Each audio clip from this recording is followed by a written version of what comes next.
People aren't just interested in job security and money anymore. However, the majority of clients either haven't got it or don't want to get it, which is why we still end up with lowballed offers for extremely good candidates. So this particular module is going to walk you through how to make sure your candidates get the right offers for their value. The key to dealing with other people is to stop trying to tell them stuff. Stop trying to educate them on how you do your job and how difficult it is to find the right people and why they need to respond to the labour market and how many hours it takes to find a good candidate. And stop it. Clients are like everybody else. What they're interested in is their objectives, their pressures, their goals, their challenges, them. What they want is stuff that makes them look good, saves them money, makes them money, takes away some of their headaches, makes their life easier and better. That's what they're looking for because, they're people. That's the thing that, I don't know why, an awful lot of recruiters tend to forget, is that clients do things because it makes their life better or their life less difficult. Clients, like the rest of us, do the best they can with what they know. Very few clients that you're dealing with, especially if you're dealing with hiring managers, only hire people. They hire people and they do a million other things as well. So to expect a hiring manager to have all of the stuff about the economic cycle and about the changing dynamics of the labour market in their heads is naive at best. So the way that we convince somebody to put the right offer in front of someone is exactly the same way that we convince pretty much anyone to do pretty much anything, which is instead of telling, we ask first and then we can tell. So if you just launch into your explanation and pitch and all the rest of it, good luck with that. And let me explain something else. Like most things in recruitment, if you're trying to deal with a lowball offer after it's happened, it's already too late. If you're trying to deal with a counter offer after it's already happened, it's too late. If you're trying to deal with somebody who's not really committed to the process after it's happened, it's too late. The key to putting the proper frame around an offer for somebody is to do that before the client even thinks about putting an offer together. You need to frame the conversation, control what they're thinking about and how they're thinking about it before they get to the point of putting pen to paper or fingers to keyboard. Make sure that you've got the context clearly lined up in somebody's head before it needs to come into play. That's the key. And you'll have noticed that as a consistent thread through most of the videos that I've been putting out. In this case, though, there's a very specific context and process and framework that I use. It's still all about questions, but it's questions that take someone to a controllable, precise frame of mind. Let me explain. The first thing we're going to do is two sets of questions. The first set of questions is around the value brought by the candidate. And very simply what you're looking for is, what's the difference between a candidate who's adequate and someone who is outstanding or exceptional? What's the financial difference between those two things? Now, you might get a little bit of pushback on this because, the role isn't really directly financial because it's that they're buying for catalogues or they're sourcing this, that or the other. Yeah, that will still have a financial element. If somebody is buying a product for a catalogue, then the quality of their buying decisions will have a direct financial impact on the business. If somebody is sourcing whatever, the way in which they do it will have a direct impact on the business. In the same way as if I were in the rec-to-rec field and I was recruiting for a resourcer, somebody might perfectly well turn around and say, well, yeah, but they're not billing, so there isn't really that much of a difference in financial terms. Really? So a bad resourcer is just as valuable as an outstanding resourcer? Well, no. Okay, so what's the difference? What will they produce? And ultimately, what somebody produces, the difference between an okay, an average candidate and an outstanding or excellent candidate, there's always going to be some kind of number that you can attach to it. That's all you need. Be patient, be calm, be persistent, but focus. The second stage is, once we've associated a value with the difference between a great and an adequate candidate, what we then have to do is to look at the open role. Not the open road, not yet. I know how tempting it is, but no, we're going to stick with recruitment for now. Look at the open role. In simple terms, for each week or month that role is not filled, what's the cost?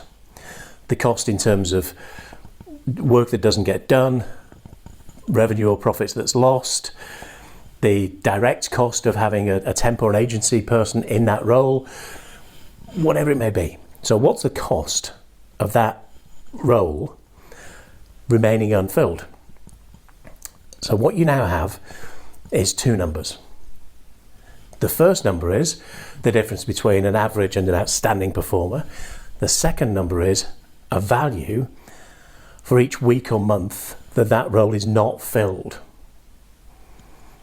Now, I'm sure you can probably start to see where I'm going with this, but let me diverge for a second. I first saw this with a tech recruiter client of mine, and as it happened, this friend of mine was in real high volume recruitment. They were actually recruiting for a new investment bank. It was a retail bank that had got into investment banking, and they had to put massive numbers of technical people into this business at incredible pace. And I was watching my friend who was doing the negotiation on it, and it was just brilliant, because the client kept just going cost, and then they go, okay, well, we can do that, but it's going to take us time. No, we haven't got time. Okay, well then it's going to cost this much because I've got to put resource into it. No, we haven't got the, cost, time, cost, time. And he just worked them through it. He literally made them sweat because they had very few options. In this particular case, there were a very small number of firms that could do the job on their own, that could actually deliver at the pace and at the volume that they were looking for. Their alternative was to have a suite of agencies and manage all those relationships and manage all the processes, and there was just too much pain associated with that. And what my friend gave them was a really, really elegant version of the three options. You may have heard me do this before. The idea that there are three things you can have when you're buying from somebody. You can have it fast, you can have it good, you can have it cheap. If you want it fast and cheap, it isn't going to be good. If you want it fast and good, it isn't going to be cheap. And he gave them this very simple version of that. Oh no, actually it was very simple, but very elegantly done. And I could hear, because I was listening on the call, and I could hear the client thinking, kind of, well, yeah. And before they were actually able to articulate any objection, my friend, a guy called Alec popped in and said, okay, let me ask you this. And he took them through adequate, competent, outstanding. In his case, it was each day, week, that role is unfilled. And then he delivered the coup de grace. And it consists basically of what I've since tested in different markets. Alec just did this thing each time when it came to negotiating high volume recruitment. What I've been able to do is test that in different areas. I've tested it in high-end executive search, I've tested it in contract, I've tested it in pretty much every niche you can think of. And it's something I call a logic bomb. And it's one of the few times I ever try to use logic to convince anybody of anything. But the reason it works is not because it's logical, though it is. The reason it works is because when you do it right, you can actually hear the message go in, and you will then hear it go and have the necessary effect. You can actually watch, if you're face to face with somebody, or if you're on a Zoom with somebody, you can actually see them go, and you can hear the vowel noises. That's vowel with a V for Victor, not the B for Bertie. As they go, as the message hits home. So, let me explain the logic bomb. The logic bomb's got 3 stages. The first is, you go back to the difference between an adequate performer and an outstanding performer. And you simply point out that if they save themselves £5,000 on the package and they get somebody who's adequate, that £5,000 might cost them whatever difference they've told you. So, is it realistic to get a top performer for the same price as an average one? Probably not. So what that means, Mr. and Mrs. Ms. client, is that realistically, if, God forbid you did decide to put in an offer that's a bit out of the market range, you might save yourself £5,000 on the offer, but it would cost you 10, 20, 30, 40, 150,000 pounds a year in terms of performance. Does that make sense? You see where I'm coming from? Do you see what I mean? And that little tag question at the end just gives them a very easy way to go, yeah, I suppose so. And then before they get the chance to try and argue about it, you then follow up with the second stage of the logic bomb. The second stage of the logic bomb is, so I'm going to deliver to you the outstanding candidates. Now, if you were, God forbid, I can't imagine you do this, but let's say that you did lowball the offer and they knocked it back. Well, we're then going to be back at the starting point, because there's no point you hiring people that you didn't want to hire in the first place just because the other person's said no. Because if you wanted them, you'd have offered them in the first place. So we've got to go back and start the process again. So it's going to take us X weeks, months to get back to the point of you putting an offer together. And that delay, as we mentioned earlier, is going to cost you X thousand pounds. So you'd be in the situation where trying to save £5,000 on the package is going to cost you 30 grand in terms of lost time. You see where I'm going? Great. So what we've got is, potentially lowballing an offer. I'm sure you would never do it, but if you did put in some kind of lowball offer, you've got the cost there of having an average performer instead of a great performer, and you've got this cost of delaying the process. So if you add those two together, X plus Y equals Z.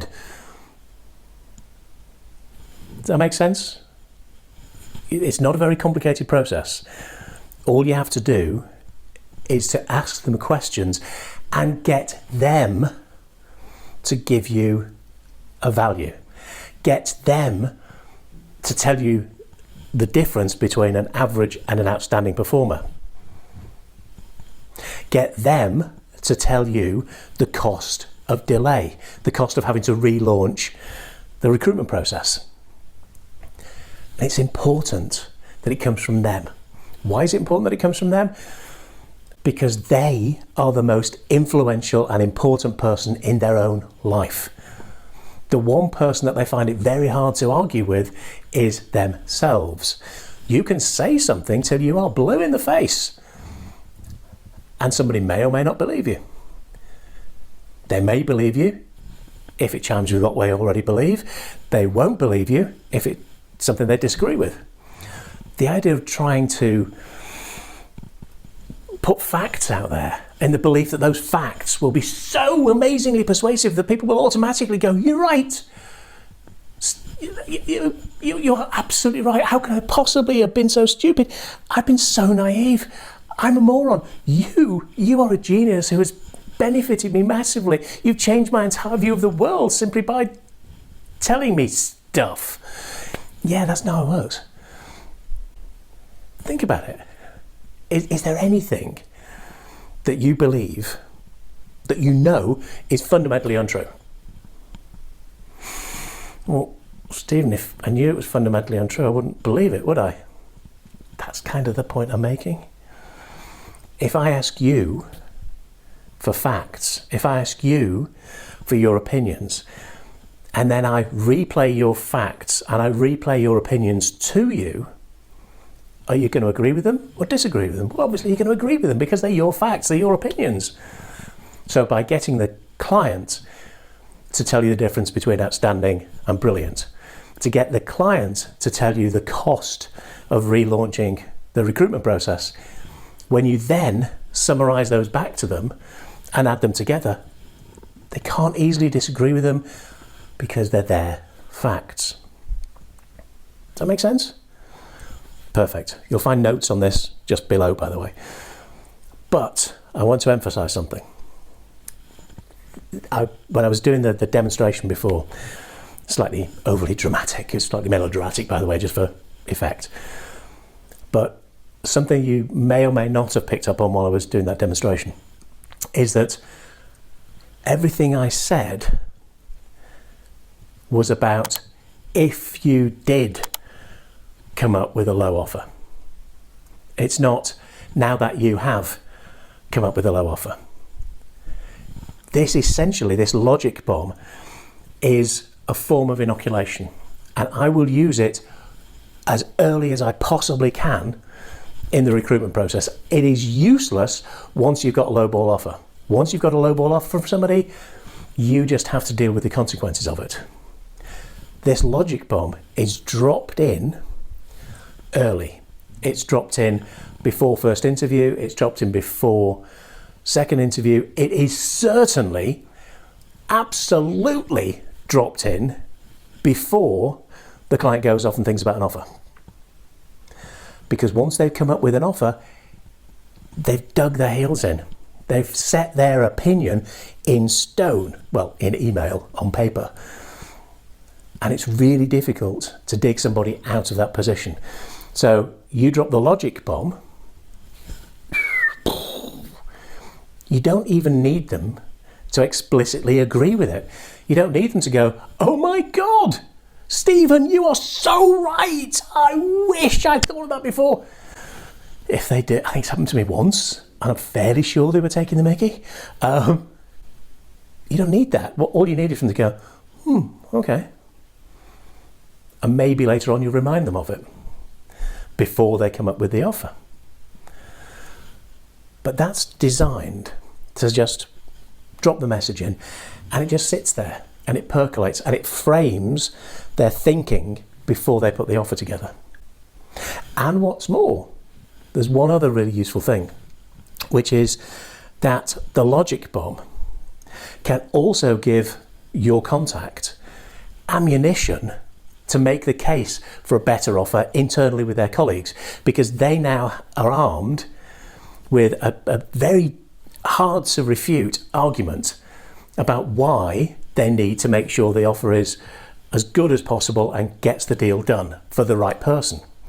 Because they are armed, they're equipped with adequate, outstanding cost of lost time, opportunity cost, and they can use that to persuade their colleagues, their bosses, their peers, finance, HR, whoever it may be, to get them bought into the idea of putting the right offer together. Hugely powerful if you do it in the right way, which is very low-key, understated, very colloquial. It's not a, let's get a piece of paper out and do a Benjamin Franklin pros and cons, and it's not formal, it's chatty. One thing I found out over the course of all my career in training and recruitment is that conversational beats formal, hands down, 100% of the time. Be chatty, be conversational, be friendly, build rapport. Deliver it in language that's comfortable for them and suitable for them. But talk human to human. Treat human beings like human beings instead of baked beans, and you'll get a much better response from them. So, the notes on this are down below. In terms of putting this together, you may well have questions about this because it's one of the most complicated frameworks that I use. It's actually really simple, but most people go, oh my God, numbers, and trick out a little in it. So please use the Facebook group, use use my Instagram and LinkedIn. Get in touch with any questions, any issues you might have. But this logic bomb, when you use it early enough in the conversation, early enough in the process, will have a huge impact in terms of framing the way the other parties are thinking about things. Very powerful, very persuasive. Have some fun with it. Take care.